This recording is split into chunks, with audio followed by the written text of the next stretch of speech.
DeMarcus Ware will be gone for a while. For the very latest on this, let's go into ESPN's Insider Set and talk to insider extraordinaire Adam Schefter. Adam, we saw in the Sunday night game him pull up with that quad injury. He's never missed a game in his career. What are you hearing? He's going to miss a game now, Trey. He has a pulled quad, and it looks like it's going to sideline DeMarcus Ware 3 to 4 weeks, which means he will not be available for Sunday's big NFC East game against the Philadelphia Eagles. They'll be without him. They're already having to make do without Anthony Spencer, without Jay Ratliff. The defensive line has suffered a number of losses, and the latest is DeMarcus Ware. It now will be up to Rod Marinelli, that great defensive mind, to help bring out some of the talent that the Dallas Cowboys have in reserve. Kyle Wilber came on last night in replace of DeMarcus Ware, chipped in with a sack. The Cowboys will need more of that production on Sunday against the Philadelphia Eagles. All right, Adam, thanks for the update. We will check back with you in just a little bit on NFL Live. But as I mentioned, Eric Allen and Tim Hasselbeck are here. You know, you could make the case if there was one guy besides Tony Romo the Cowboys couldn't lose, Eric, it would probably be DeMarcus Ware.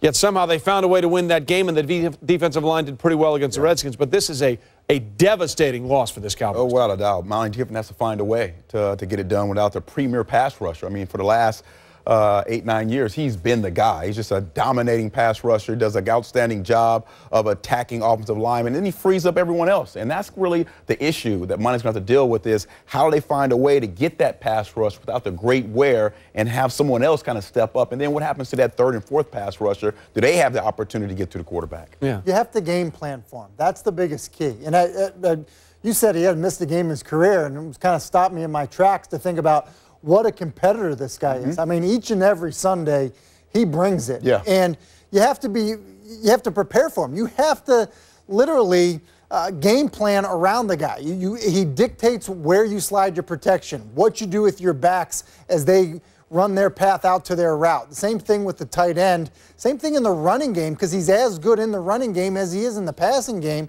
And so to me, you can't. There's not a one-for-one replacement. Not a chance. You lose a player of his caliber. And so now it's one of those things where someone on that defensive side of the ball, whether it's Sean Lee, somebody has to say, look, everyone's got to be better when he's out. And the pass rusher now is even more valuable because of the rule changes at the back end. So you can't make it up with a big play, big hitting safety. You have to find a way to get that pass rush together. And to that point, both Sean Lee and Brandon Carr played exceptional in the Sunday night win once he went out. But just so people understand, he's the leading sacker in the history of the Cowboys franchise, over 115 now on his career.